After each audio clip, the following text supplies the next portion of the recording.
last night here at the Boston Garden. I don't even know how to explain it. It was just overwhelming.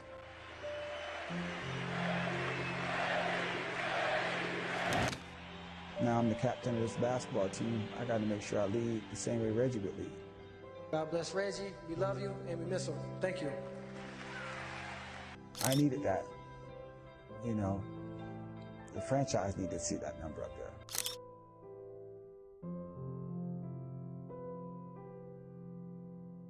Reggie Lewis's tragic death shattered the Boston Celtics, and when Michael Jordan and Larry Bird were asked about it, their responses revealed something rarely seen from basketball's greatest competitors in their professional lives. The funeral image tells the real story of loss that no winning record could ever repair. On July 27, 1993, a young superstar vanished during an off-season shoot-around at Brandeis University, and the reverberations still echo through the NBA decades later. The Boston Celtics were not just a basketball team. They were a living museum of success, built on something sacred: seamless transitions. From Bill Russell to John Havlicek, from Havlicek to Larry Bird, the green line of succession promised immortality. As one superstar faded, another was already waiting in the wings.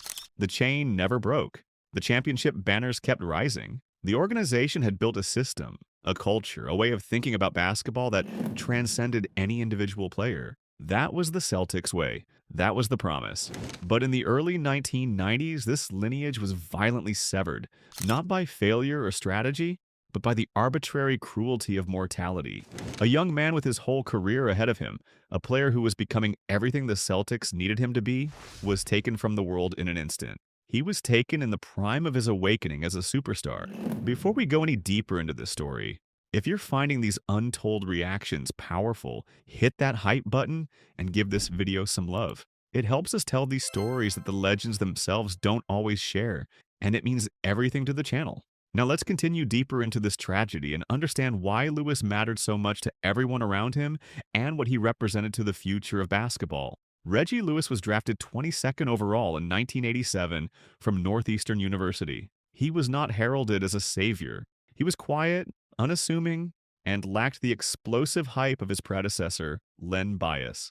Bias had been drafted 2nd overall in 1986, handpicked by the organization to allow the aging Big Three to fade gracefully into retirement. Then Bias died 2 days after the draft, leaving a vacuum that haunted the franchise for years. The organization had to find a way forward. They had to rebuild.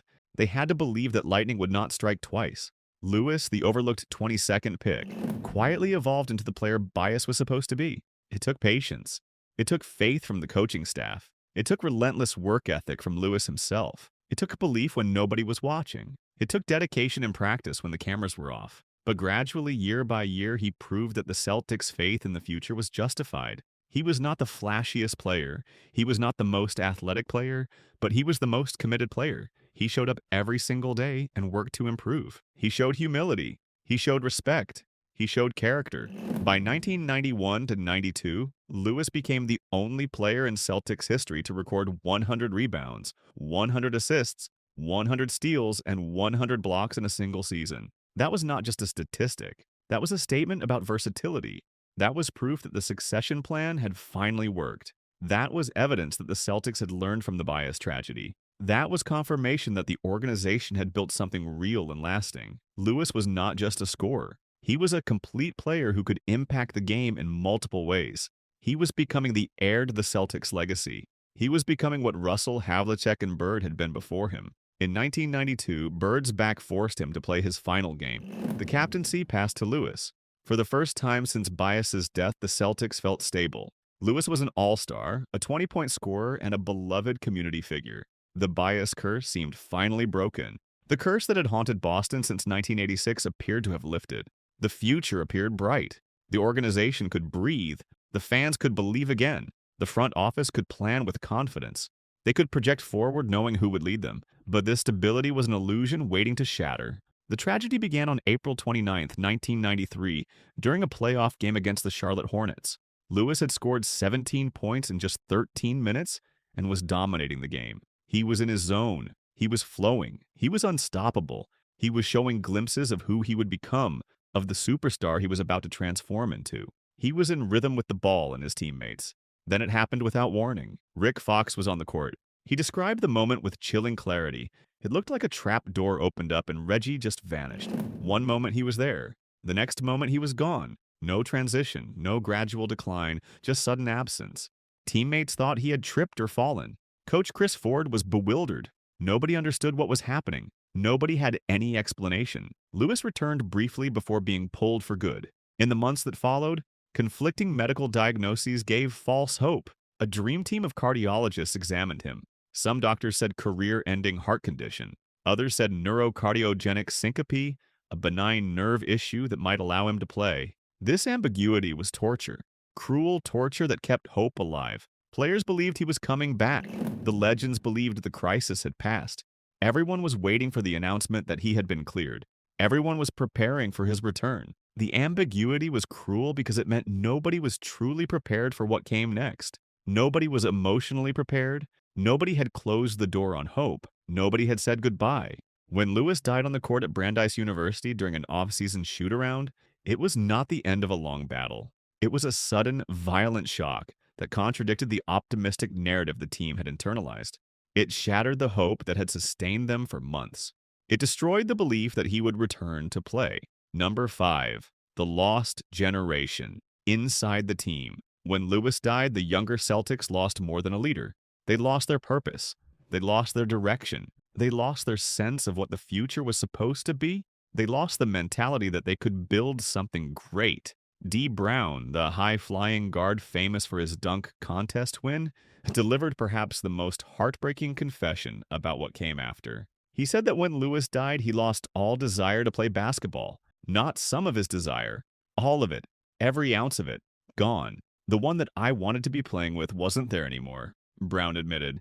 Think about that statement. A player who had already proven himself in the NBA, an athlete who had reached the pinnacle of his sport, suddenly found that none of it mattered without Lewis.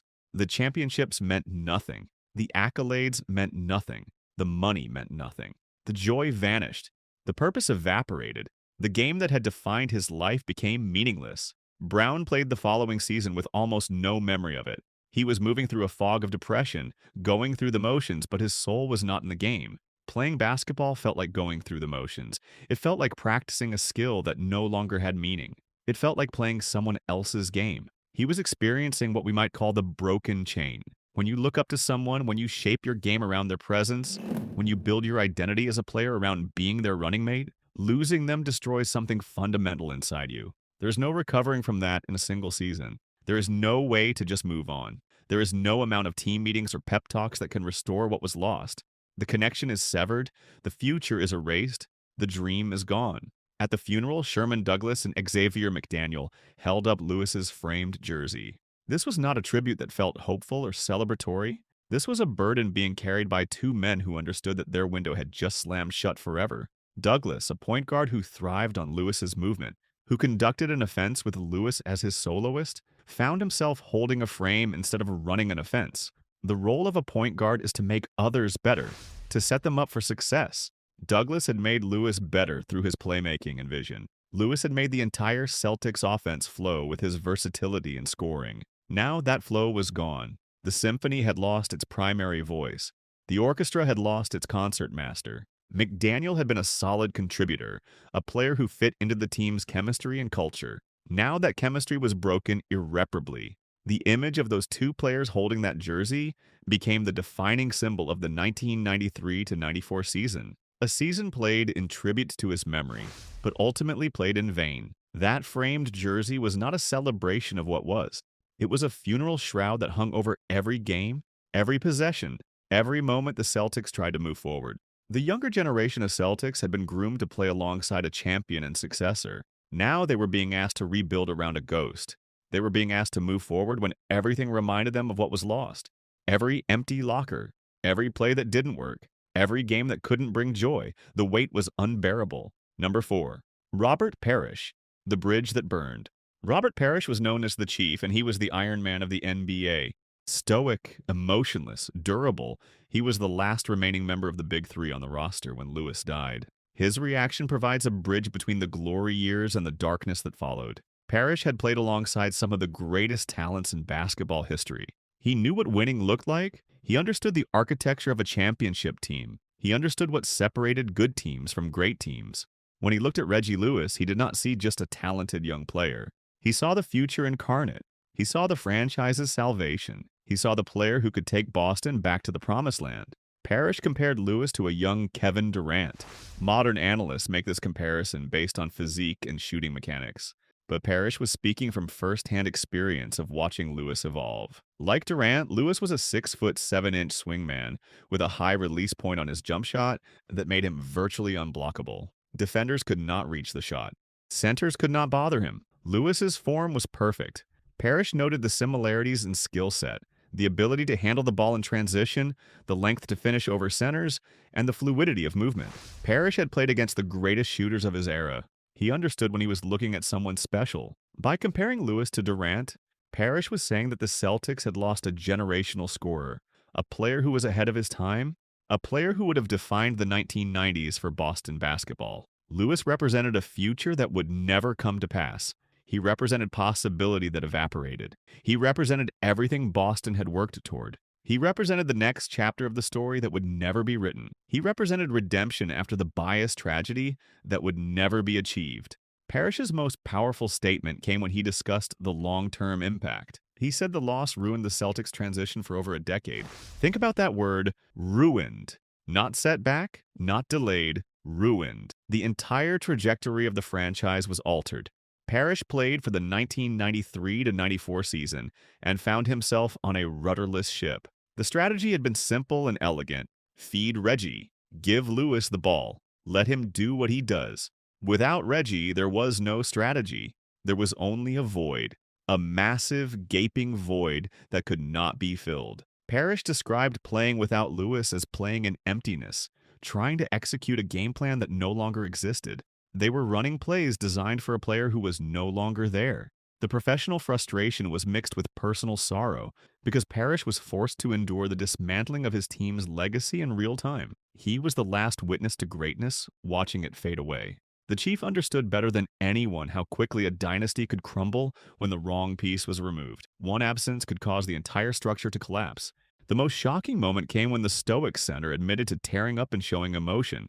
Parish, a man who had built his entire reputation on emotional control, on iron durability, on never showing any weakness whatsoever, wept openly. He described Lewis as an extension of family, noting that he spent more time with his teammates than with his actual family. For the Chief to weep was a signal to the Boston fan base that this tragedy was insurmountable. You could break Parish's body. You could ask him to play on broken feet and battered knees. You could push him to the edge of human endurance. But you could not ask him to accept losing a young man he considered family. When Parish shed those tears, he was acknowledging that there were some losses that no amount of toughness could overcome. Some wounds run too deep for physical resilience to heal. Number 3. Larry Bird. The double blow and the shattered plan. Larry Bird's reaction to the tragedy is perhaps the most complex, weaving together personal grief with a cold, strategic realization that the Celtics' future had been completely erased. Bird was ever the pragmatist, ever the realist. He viewed the death of Lewis through the lens of franchise survival and dynasty building. Bird coined the phrase double blow, viewing the death of Lewis not as an isolated incident, but as the second half of a tragedy that began in 1986 with Len Bias, the first heir to the throne. It was a double blow following the death of Len Bias. Bird reflected with obvious pain. To understand the weight of that statement, you need to understand what Bird had endured in his career. He had already mourned the loss of his first successor. He had spent the late 1980s carrying a load that Bias was supposed to share, that Bias was meant to carry alongside him. By 1993, he had successfully groomed Lewis to take that burden and carry it forward. When Lewis died, it confirmed to Bird that the timeline was cursed, that the basketball gods had decided that the Celtics dynasty would end. It was not just about losing a talented player on the court. It was about the pattern. It was about the cruel repetition of hope followed by devastation. It was about watching the same tragedy unfold twice in 7 years. Bird explicitly stated that he felt secure retiring because he knew the team was in Reggie's hands. This is the ultimate endorsement coming from someone like Larry Bird, the most demanding perfectionist in basketball. Bird was a man who rarely trusted teammates with the game's fate. He trusted Lewis completely. He believed in Lewis with absolute conviction. He was willing to walk away from basketball because he believed that Lewis could carry the torch and build upon it. He was willing to surrender control. He was willing to believe in someone else. That security was revealed to be an illusion, a cruel fantasy. Bird had essentially handed the keys to the kingdom to Lewis, only to watch the kingdom collapse into darkness. His silence in the immediate aftermath spoke volumes. Bird was the man who could control everything on the court: the clock, the score, the opponent, the outcome. But he could not control this. He could not fix this with work ethic or determination. He could not will this tragedy away through sheer competitive force. He could not change the outcome through belief and will. The somber presence Bird maintained at the funeral underscored a feeling of helplessness. For someone like Bird, a man defined by his ability to overcome any obstacle, helplessness was perhaps the cruelest blow of all. Helplessness was something he had never experienced before. Number 2, Kevin McHale, the moral center lost. If Michael Jordan's reaction was professional and technical, Kevin McHale's was deeply personal and emotionally raw and exposed. McHale was the Celtics' legendary power forward, known for his sharp wit, his physical toughness, and a certain cynical detachment regarding the business of basketball. He was a man built to weather any storm, built to endure hardship, built to overcome obstacles. However, the death of Reggie Lewis pierced that armor and revealed a profound vulnerability beneath. McHale's tribute to Lewis centered not on basketball statistics or championships or accolades. It centered on humanity. It centered on character. It hurt me a lot more on Reggie because I knew him. I never heard Reggie say a bad word about anybody. Just a really wonderful guy. To appreciate the significance of this praise, you need to understand the environment of the NBA locker room in the late 1980s and early 1990s. It was a place of ruthless banter, of harsh hazing, and of oversized egos.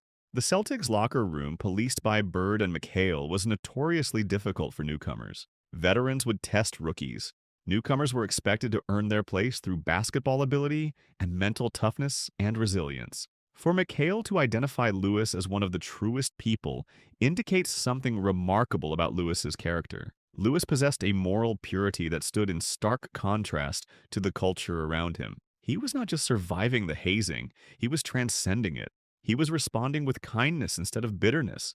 He was treating people with genuine respect in an environment that often rewarded cynicism and cruelty. McHale emphasized that the loss was deeply personal because Lewis was a friend, not just a teammate. In the twilight of the Big Three era, as Bird battled back pain and Parish aged, Lewis brought a youthful, positive energy that revitalized the veterans. He was not just a rookie to be tested and evaluated. He was a companion who softened the harshness of the team's decline. He was a reminder that there was still joy in the game, still beauty in the brotherhood. He made everyone around him better simply by being good. McHale had often grouped the death of Reggie Lewis with the death of Moses Malone as the two events that rocked his world fundamentally. For an athlete like McHale, whose body was his instrument and his livelihood, the sudden death of a 27-year-old peer was absolutely terrifying. It was a powerful reminder of fragility. It was a reminder that no amount of training could protect you. McHale had played on broken feet. He had played on battered knees. He had pushed his body beyond reasonable limits and somehow remained standing. Yet Lewis, younger and seemingly healthier, had fallen to the cruel randomness of death. McHale's reaction suggests a deep survivor's guilt. Why was he still here? Why had he been granted the gift of survival while this good man, this truly good person, had been taken? The death forced McHale to confront the reality that toughness and determination could not protect you from everything. That being a good person, the truest person, offered no immunity from tragedy. That sometimes the best people are taken while lesser people remain. Number 1. Michael Jordan, the confusion of greatness. In the pantheon of NBA legends, Michael Jordan's respect was the hardest currency to earn in all of basketball. Jordan was a competitor of sociopathic intensity, known for inventing slights to motivate himself and rarely acknowledging a peer's superiority or equality. However, his reaction to Reggie Lewis stands as a singular anomaly in his entire career. It is characterized by a specific, technical reverence that reveals something deep about both men and their greatness. When asked about Reggie Lewis, Michael Jordan offered a quote that delves into the cognitive aspects of basketball in a way few players could articulate. He shocked me a little bit. His length confused me. To understand the weight of this statement, you must deconstruct how Jordan played the game. Jordan operated with absolute spatial and temporal certainty. He knew exactly where defenders were. He knew how they would react. He knew the precise angle required to defeat them. For a defender to confuse Jordan meant that the defender possessed attributes that defied Jordan's predictive modeling. Jordan elaborated on this confusion by citing Lewis's deceptive physicality. Lewis was often described as unassuming or gliding. He did not look like a defensive stopper in the mold of Joe DeMars or Sidney Moncrief. Yet Jordan noted that Lewis's length and timing were fundamentally disruptive. There was something about the way Lewis moved that made conventional defensive analysis impossible. The epicenter of Jordan's respect was the game on March 31st, 1991. In that game, Reggie Lewis blocked Michael Jordan 4 times. This was not merely a statistical quirk. This was a dismantling of Jordan's offensive rhythm. This was evidence that Jordan could be bothered defensively in ways he rarely admitted. Jordan admitted something extraordinary. When you have the skills to break someone down on defense and you can't, it makes you tentative offensively. No one had ever blocked me 4 times before. This admission of tentativeness is stunning. Jordan famously claimed that no defender could stop him, only he could stop himself. Yet in the case of Lewis, Jordan conceded that an external force had altered his psychological state in real time. Lewis had done something that almost no one in basketball could do. He had made the greatest offensive player of all time unsure of himself. He had planted doubt in Jordan's mind about his go-to move. Rick Fox, a teammate of Lewis, corroborated this dynamic in detail. Fox noted that Lewis had longer arms and more elevation than appeared on tape. Fox observed that Jordan would attempt his patented fadeaway, expecting clearance, expecting the space he always found. Instead, Jordan would find Lewis's fingertips grazing the ball. The shot was slightly altered. The rhythm was disrupted. The certainty was gone. The confidence that Jordan carried into every possession was shaken. Skeptics might argue that Jordan simply had an off night shooting poorly. But Jordan himself rejected this interpretation completely and entirely. He viewed the encounter as a duel where he was bested by a superior specific skill set that he hadn't encountered before. The confusion Jordan felt was not about having a bad shooting night or missing shots he normally made. It was about understanding that Lewis possessed a unique defensive tool that could neutralize Jordan's greatest offensive weapon. It was about the realization that his fadeaway, his go-to move, the shot that had worked countless times, could be bothered and disrupted by one player's specific attributes. In the context of the 1990s Eastern Conference, where the Bulls were ascending to their first three-peat, Lewis represented one of the few unsolved puzzles for the greatest player of all time. There were other great defenders, but Jordan usually found ways to overcome them through skill or determination. Lewis was different. Lewis had the length that made Jordan's fadeaway vulnerable. Lewis had the timing that made Jordan doubt himself. Lewis was one of the few defensive players in the NBA who could consistently bother Michael Jordan. For the most competitive player ever to admit that he could be confused, that he could be made tentative, that someone had shocked him, these words carried weight that ordinary basketball fans might never fully appreciate. The legacy and the what if. When NBA legends speak of Reggie Lewis, they do not speak of him merely as a tragic figure. They speak of him as a pivotal one. They speak of him with reverence. They speak of him with deep regret. The collective reaction paints a picture of what might have been, what could have been, what was stolen from the world, what the basketball world lost forever. A Celtics team anchored by Lewis entering his prime at 27 would have been the primary challenger to the Chicago Bulls in the Eastern Conference. Not a challenger. The primary challenger, the team that could have stopped Chicago's dynasty before it started, the team that could have won multiple championships in that era. Lewis was one of the few players who could score on Jordan and defend him effectively.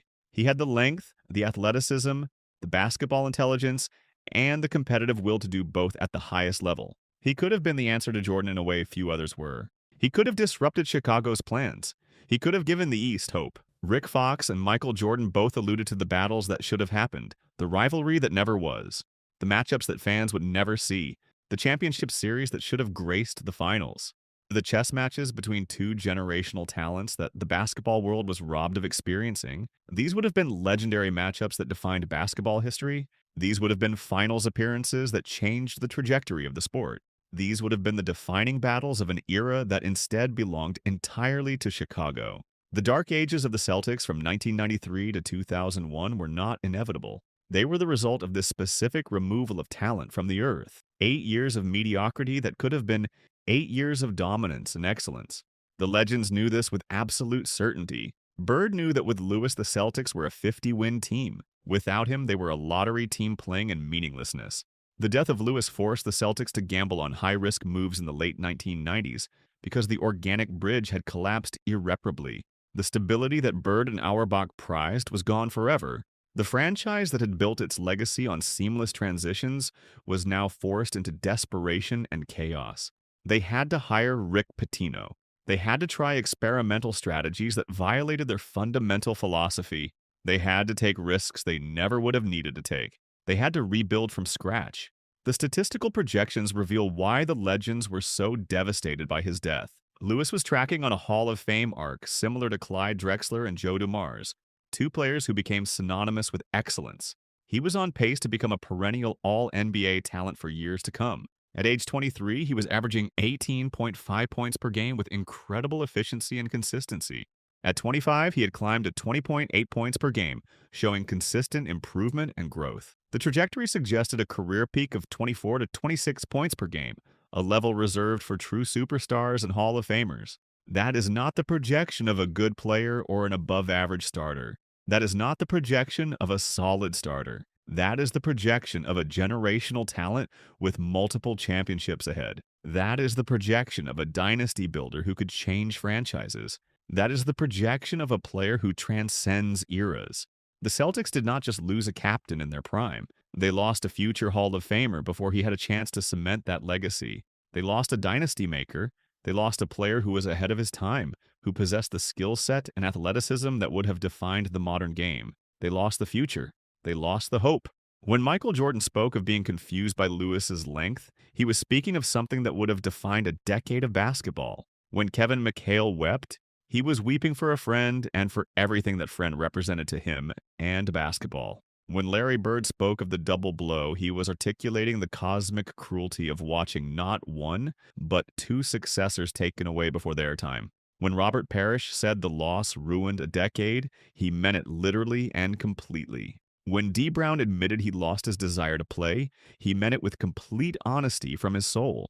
When Sherman Douglas and Xavier McDaniel held up that framed jersey, they were holding up the last tangible piece of a future that would never arrive, a future that was stolen. These were not just simple reactions to a death. These were reactions to the severing of something sacred and eternal. The Celtics' entire legacy was built on seamless succession and generational excellence. Reggie Lewis was supposed to be the next link in that unbroken chain.